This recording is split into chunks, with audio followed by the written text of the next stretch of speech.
the buzz. Body hits like a glove. Feel that adrenaline rush. No time. Happy Saturday and welcome to the Leadoff on the Peak One Sports Network, brought to you by Apogee Grafix, taking your vision to new heights. Go to apogeegrafix.com and use promo code PEAK1 for 10% off of your order. I'm Ashton, ready to get you ready for your sports weekend, and thank you for however you are tuning in right now. We're going to talk Cowboys, some college football NIL controversy. But first, say goodbye to unruly behavior and hello to a well-mannered pup. The Dapper Dog Academy stands out as a top-notch canine training institute. Say that 5 times fast. Located in Cleburne and serving the DFW Metroplex. You can contact Korri and the Dapper Dog Academy on Facebook or call to schedule your consultation today. All of the info is down in the description box below. Again, thank you for listening, however you're watching. Again, another late night with some Texas high school football. Real quick, if you're watching on TikTok or Instagram, the little preview, you can go to our Facebook page, YouTube page right now to get the full episode. But yeah, we were out in Fort Worth last night at Eagle Mountain High School, calling that game Eagle Mountain High School versus the Eagle Mountain Knights versus the Benbrook Bobcats. We produced that game. Ross did a great job calling it. Really exciting game. Again, just like last time, I'm not going to spoil anything. After you get done watching the leadoff, go over there and check it out. Literally comes down to the last play. The last play decides the game. I guess if you want to go ahead and fast forward to the end, but it was back and forth. Many lead changes. It was a very good game. Eagle Mountain in their first ever season of high school football, their football program. We're 2-2 now. They're 2-3. So I mean, they're competing. They're competing at a good level, and we're off this upcoming Friday. But then we're back to it to finish out the season. 5 straight weeks. We have some Saginaw games, some Chisholm Trail Ranger games, and then another 1 or 2 games with Eagle Mountain. But again, thank you for listening. Let's jump into this Cowboys game. I know it had a weird feeling. It was really anticipated. It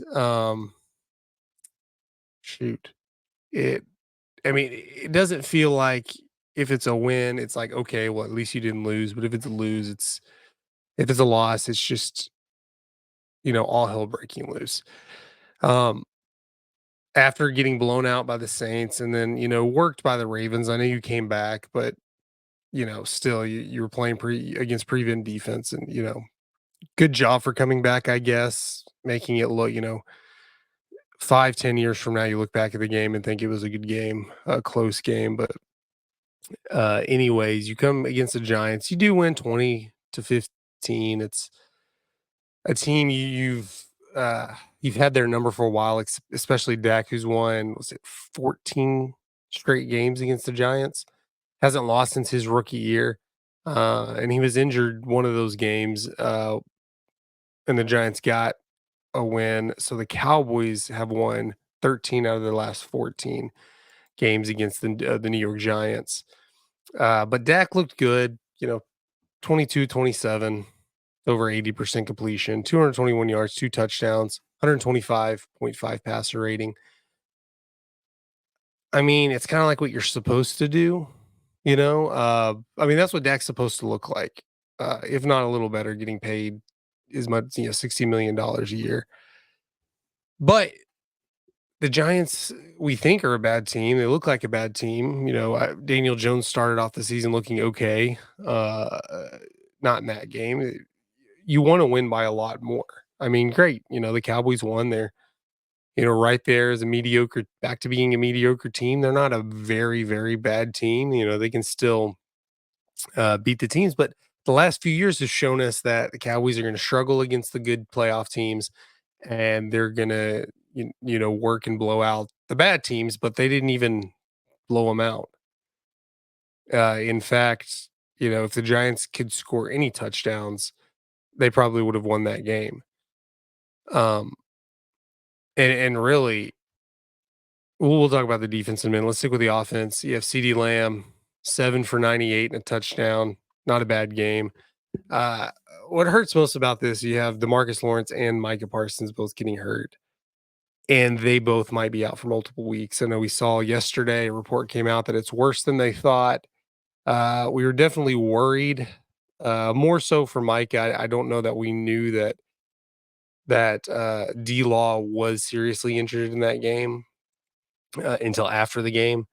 But DeMarcus Lawrence dealing with some foot injury might miss multiple weeks. We know Micah has a high ankle sprain, and typically you're looking at a few weeks at best on that. So not what you want to see going into kind of the meat of their schedule. I mean, they're about to go play Pittsburgh, and uh, they're going to go on a run of playing really good teams and playing like they did, just beating the Giants 20-15. They're not gonna last.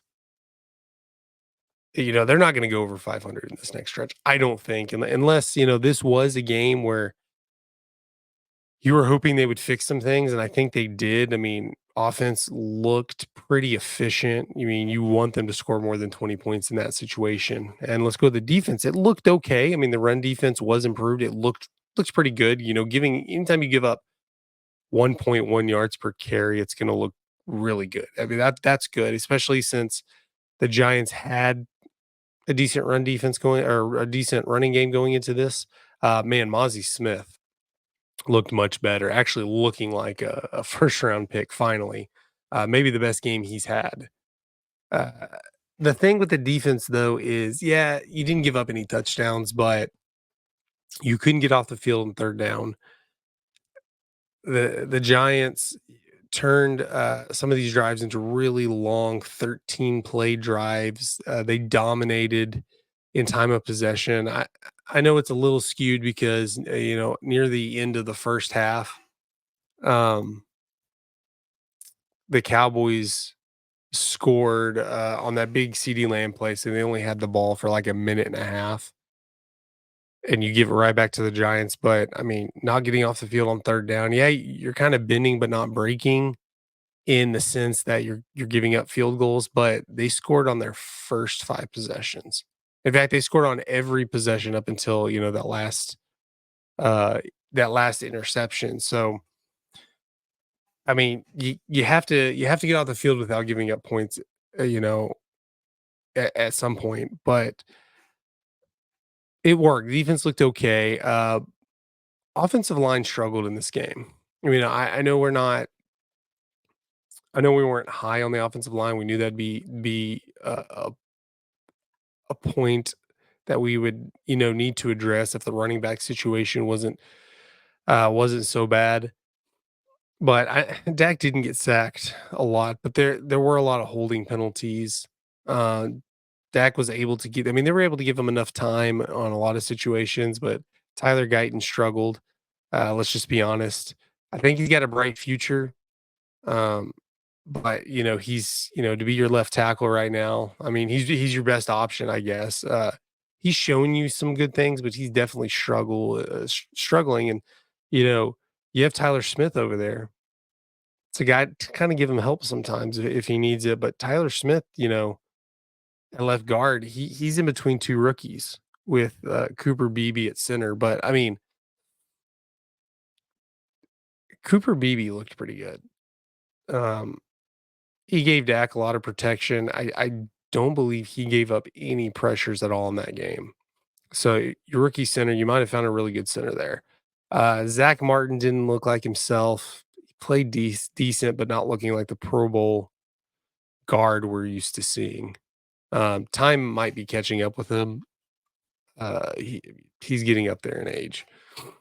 Uh, uh, I think he just needs to put a decent season together, and he'll probably get another Pro Bowl nod, just because he's one of the best guards career wise that we've seen in a while. I mean, you take any active offensive lineman prestige-wise, and Martin's up there. So by default, he might get a nod, as long as he does well. I mean, he's doing okay. He's by far he's not the worst offensive lineman we've had so far this year by far, but definitely, definitely not looking like his normal self. And Terrence Steele, he just did not have a good game. He hadn't had a good season these first few games, and you're talking about Terrence Steele and Tyler Guyton as your tackles going up in about a week, going to Pittsburgh to play the Steelers. That might be a rough game for Dak, because that offensive line is going to have their hands full with T.J. Watt and Alex Highsmith. It's I don't know. I don't know. I'm worried. I don't have that much confidence in Tyler Guyton yet. I guess Steele has shown it before. He just hasn't been that good this year. But yeah, it's not going to look good up there. I think. I mean, in going to the running back situation, Daddle did look good. I honestly, I think we should be giving the ball to him, 15, 16, 17 times a game right now. Zeke had a couple of runs there, 8, 9, 10 yards. I believe one of them was called back on a holding penalty. But even then, I mean, he had 30, 40 yards. That's kind of his cap. That's his ceiling per game. If he gets 40 yards, you're kind of happy about that. Um, and then Deuce Vaughn, I don't even know what we're doing anymore. I know out of the 3 backs we have that we're playing, he has the best breakaway speed, but he's just not getting out there to do it. I don't know. I'm starting to get worried that Dalvin Cook just isn't ready, or it just isn't that good, because I don't know why this isn't the game you bring him in off a short week. With all I mean, that's why Jerry Jones said they're not bringing him, is because of the short week, which I'm like, come on, he's still working on, the Cowboys offense. So it's not like it's not like you just trade a guy, traded for a guy and he's coming in learning this playbook. He should kind of be versed on the Cowboys offense.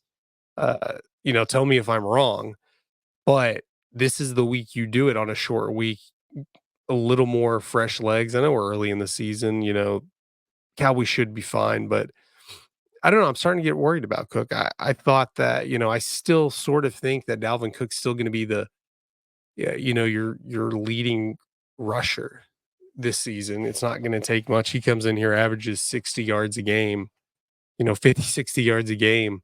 He's probably going to be your leading rusher, him or, I don't know, CD Lamb looked pretty good. They might use him a little bit more. He had a couple of good runs and then a couple of runs blown up in the backfield, but uh, I think if Cook can be your guy, you know, I don't know, bringing him now is going to kind of give you an edge. I don't think he's that good where it's like, okay, this is the time to bring him in. And, you're about to go through a gauntlet of your schedule. Uh, but I guess there's something to be said, if the Cowboys can make a run, he's going to be a little more fresh, not playing a lot of games now. I mean, he is pretty old. Like I said, dude, this running back room would be, a fantastic group back in 2017 with Zeke and Cook. Oh, where are we at? All right, guys, we've been saying it for months. Don't bet with your gut. Check out Betalytics and get help making your picks. Betalytics uses AI algorithms to run the numbers and make the most accurate picks possible. Use promo code PEAK1 for 25% off when you sign up today. Go to betalytics.com to start betting smarter. And as always, if you miss any of our sponsors, they are all in the description box below, whether Apogee Grafix, the Dapper Dog Academy, Betalytics. We have Dubby Energy Drink. We have a lot down there. Shank It Golf. Whatever you're looking for. Okay. Let's see where we at on time. We're great. So college. Let's just jump into some college football and get some stuff moved around here. Uh, starting to get into the good part of college football. I know coming up we have Texas OU, I think next week, and then Texas Georgia. We have start some rivalry games. Start Big Ten is starting to ramp up. You have with USC and Oregon um, now in the Big Ten. God, that's weird to say. I don't know, when you turn on your TV and you see a matchup and you kind of forget what conference you're dealing with, it's just like, man, this should be a Big Ten, a Pac-12 game, not a Big Ten game. Whatever, it's getting ridiculous. You have SMU hosting Florida State, so they're kind of getting into the mix of the ACC. Probably would have been probably looked at on the schedule a little more excitingly if a few weeks ago before Florida State kind of just fell off. Because I think SMU should be favored in that game. SMU last week just kind of destroyed TCU. It was like 66-48, something like that. But believe it or not, we're going to talk a little bit UNLV.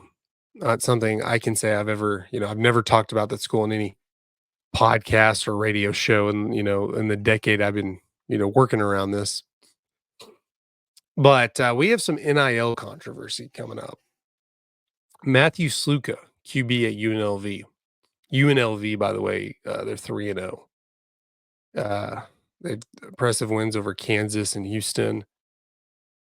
They actually have a legit shot, or they did before their quarterback is doing what he's doing. We'll see how that turns out, but they had a legit shot at the college football playoff, expanding to 12 teams. But they're 3-0. Matthew Sluka is sitting out the rest of the season, taking a redshirt year, and intends to enter the transfer portal. This is because of what Sluka and his family and agent are accusing UNLV of, accusing them of unpaid promises. According to Sluka's agent and assistant coach, promised Matthew Sluka $100,000 to transfer to UNLV from Holy Cross.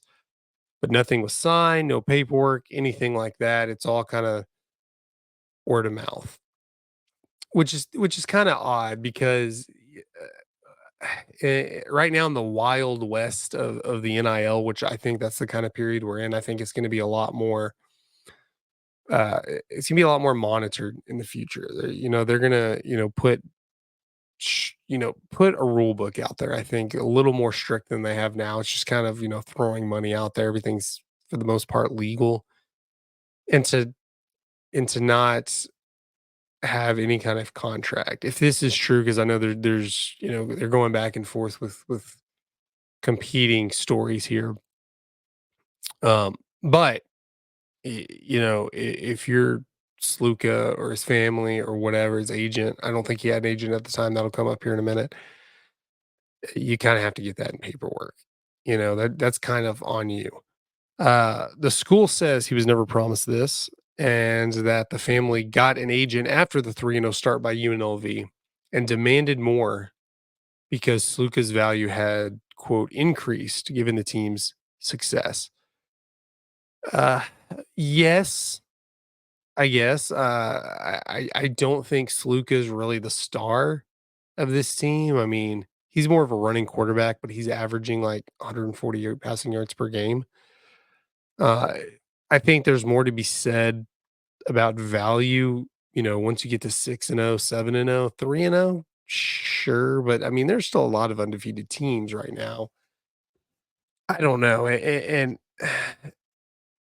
this is why there needs to be regulations on NIL to some extent to protect the student athletes as well as the schools. We can't be having mid-season holdouts because NIL money. I mean, I doubt Sluka's even thinking about playing in the NFL. It just doesn't look like he has that talent. So, we've seen it with other players who have been in college football for 8 years, 9 years, or whatever, where, hey, he's not going to burn this year. He can go out there and make some money. So he's going to, you're giving up to 4 games, I think. So he's going to sit out the third game, not to burn this year. So he could just go in, whatever. I guess he was a freshman, transferred from Holy Cross. And now I guess he still has 3 years of eligibility left if he indeed, uses this as a redshirt year. But you have UNLV saying, "Hey, we didn't promise this kid this money." They gave him some, he did get some money to go, but living expenses and stuff like that. But and then we have Sluka's side saying, "Hey, they're not giving it. It's all he said, she said." But if there's nothing, UNLV is not obligated to do anything. I don't think legally because there was nothing, no paperwork signed. You can say verbal agreement all you want. That's fine.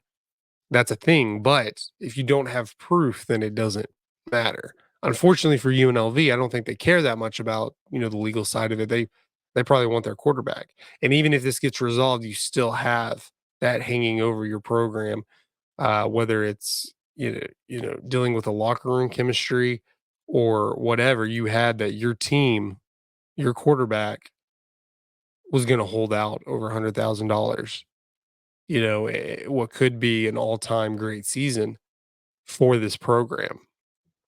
A Las Vegas casino VP did attempt to offer $100,000 in NIL deals to UNLV in attempts to keep Sluka, but that was denied for whatever reason. I think UNLV denied it. Again, at this point, let's say the casino, whatever, did give you 100 grand, say, hey, just give it to the kid or whatever. Let's keep him and let's see where we can go with this season. Again, you go back to you have team chemistry now because he can't just, figure it all out. He walks in, back in today, let's say, walks in the locker room. I know you have practices and game plans. I don't know. He'd be ready for the game anyways, but you just walk back in. They say, okay, great. Let's go. He's not going to be looked at the same way, which can be bad. I don't know that much about this UNLV squad, but whether he's as a quarterback is the leader of this team. I know he's not the star, but that takes a hit. Your quarterback's elite, regardless of him being the leader, he is a leader being, playing the quarterback position, running that offense. So, unfortunately for UNLV, I don't know. Let's, will they play in the Mountain West? Is that what UNLV does? The Mountain West just getting picked off by the Pac-12. We have I know last week we talked about all the teams, Fresno State, all the teams going to leaving the Mountain West, going to the Pac-12, which looks like the Pac-12 is going to survive. I don't know if you can count them anymore as a Power 5 conference, but Utah State going there now. So a lot of states. What do you got? Utah State, Fresno State. You already have Oregon State and Washington State still in there. A lot of teams. I might as well call the Pac-12 State Conference. I might as well. At this point, if I'm the Mountain West, I'm just talking about some sort of merger. Let's just merge. That's sort of what they did, with the AAC and Conference USA, where Conference USA still existed, but it kind of turned into the AAC, and then they created the new Conference USA, something to that extent, because teams just kept moving up, and now honestly the Big 12 kind of seems like an upgraded version of the Conference USA because you have UCF and Houston and losing Texas and OU. I mean, it's great that the Pac-12 is going to stay around. Oregon State and Washington State, for whatever reason, stuck it out to be the only 2 teams in the Pac-12 this year. And of course, I'm talking about football. I don't know basketball and baseball and all, and obviously there are tons of sports. If there are I know there's other teams going, like I can't remember the sport, but I think Stanford is in the even last year before the Pac-12 dissolved. I think Stanford was considered a Big 12 team in some like swimming or something. I may be wrong on that. But I'm well uh, researched in the football side of it, where Washington State and Oregon State stuck with it, and more or less saved the conference. They could have easily gone to the Big 12, the Pac, the Big 10, the whatever, and chose to stay. And now they're kind of like the anchor teams, if you will. I mean, obviously, prestige wise and talent wise. When you have all these Mountain West schools coming in, honestly, I think they should take Hawaii, because I think Hawaii has that intrigue to it, because people will stay up and watch, just to get that college football. Uh, I don't know, that get that kick when Hawaii plays at, like, I mean, here in the Central Time Zone, they play at 11 o'clock. And sometimes, I'll just have the game on. I'm sure they don't get incredible ratings, but for the type of school Hawaii is, prestige and talent wise, to what they've done, what they play in the WAC conference, I believe, Western Athletic Conference. Um, I'm sure they get more ratings than you know other teams of that caliber. You know what I'm saying? And I think at this point, you take Hawaii; they're not the worst team in the Pac-12. What the future holds for the Pac-12 next year with Utah State and all the other teams. Um, because I always thought Hawaii was kind of like that team where you want them to, they're already flying what, like 2,000 miles. It's already like 4 or 5 hour flight from Hawaii just to the West Coast, California and Washington and Oregon, where that's the teams they need to play anyways. Uh, I don't know. I guess these Mountain West teams are getting a bigger chunk of money to go to the Pac-12. I don't know what kind of pool the Pac-12 has anymore. Uh, you would think some better. I mean, even with just being Washington State and Oregon State, that they have a little bit of pool compared to the WAC conference and the Mountain West conference, and the Sun Belt conference. Not quite being a Power Five anymore, but enough to uh, enough to garner some TV ratings, and I think that's what part of this is. I mean, as of now, the Pac-12, going into, I mean, we'll see what happens between the end of this season, even the off season, of what teams they do admit in, that they're really the only conference that's kind of staying with geographical significance, because the SEC, I mean, you have Missouri in there. I mean, it's not quite there. I mean, I think the conferences are getting too big where it's hard to see. I think you're going to get kind of the same. I mean, you have a 12-team playoff, so you're going to have, if a team's deserving of getting a shot for a national championship, I think they're going to probably get in. I mean, once you have 12, no one past there is really going to be able to make a run anyways, but you're going to have it where, yes, SEC and Big Ten are getting big and they have a lot of firepower, and, they're going to be 2, 3 lost teams that are really, really good because they're playing better opponents. But you get to the point where there's so many teams, every team can't play everybody. So you're going to have, you're probably going to have like a one loss team not make the Big 12 or Big 10 SEC championship, and maybe like a top ranked team. And then where that kind of, the new controversial part's going to turn into, hey, I didn't get that bye week. I didn't get a top 4 seed, where, there's going to be a one loss team, in, let's say, the SEC, SEC East, West, whatever.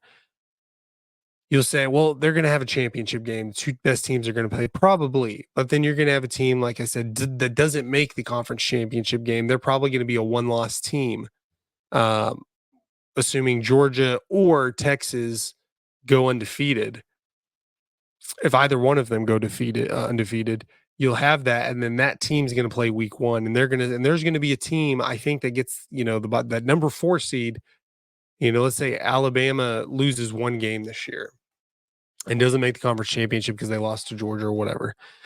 And let's say they're the 5 seed, and they're going to make the point like, hey, we should deserve a bye week because we're better than whoever the 4 seed turns out to be.